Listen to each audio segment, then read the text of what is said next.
આ સાથે આણંદથી સમાચાર સામે આવી રહ્યા છે, જેમાં આણંદમાં ચરોતર નાગરિક બેંકનો કૌભાંડ મામલો સામે આવ્યો છે। ચરોતર નાગરિક સહકારી બેંક કૌભાંડનો મામલો સામે આવ્યો। બેંકને ચૂનો લગાડનાર વિરેન્દ્ર પટેલની અમદાવાદથી ધરપકડ થઈ છે, જેમાં બેંકના 88 વર્ષીય ખાતેદાર બળવંત પટેલે પ્રતિક્રિયા આપી છે। ચરોતર બેંકમાં તે સમયે 9000 ખાતેદારો હતા। તે સમયે બેંકનો સુવર્ણ ઇતિહાસ હતો। બળવંત પટેલનું નિવેદન સામે આવ્યું છે। બેંક ફડચામાં જતા અનેક લોકોના નાણાં ડૂબ્યા છે।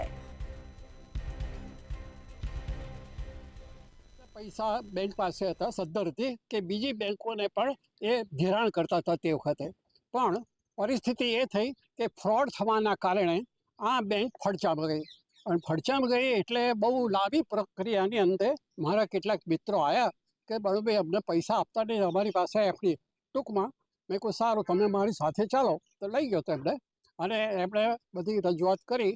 પછી મોદી સાહેબને પાસે ગાંધીનગર મેં રજૂઆત કરી કે આ સિનિયર સિટીઝનના પૈસા અમારા જે એફડીના વર્ષોની કમાણીના પૈસા અમને મળતા નથી, તો મરી ગયા પછી પૈસા, તો કહે છે કે ના આ તો ગંભીર બાબત છે। ટૂંકમાં એમણે આ બધી વસ્તુ ધ્યાનમાં લીધી અને જે તે ઓર્ડર જે કરવાના તે બધા એમણે કર્યા। અચ્છા, એના સંદર્ભની અંદર ચરોતર નાગરિક બેંક તરફથી જે અમારા સિનિયર સિટીઝન મિત્રો હતા એમના સંદર્ભમાં કેટલાકને પૈસા આપ્યા અને કેટલાકને ના આપ્યા। એટલે મેં પાછો ફરીથી સુરેશભાઈ દરવાડી સાહેબને મળ્યો। સાહેબ શું આ કારણ છે? તો કે બળુભાઈ અમારી પાસે પૈસા નથી, બધે કોર્ટ મેટર બનેલી છે। તો મેં કહું કોર્ટ મેટર તો વર્ષોથી ઉકેલાશે, ન્યાયમાં વિલંબ એ જ છે।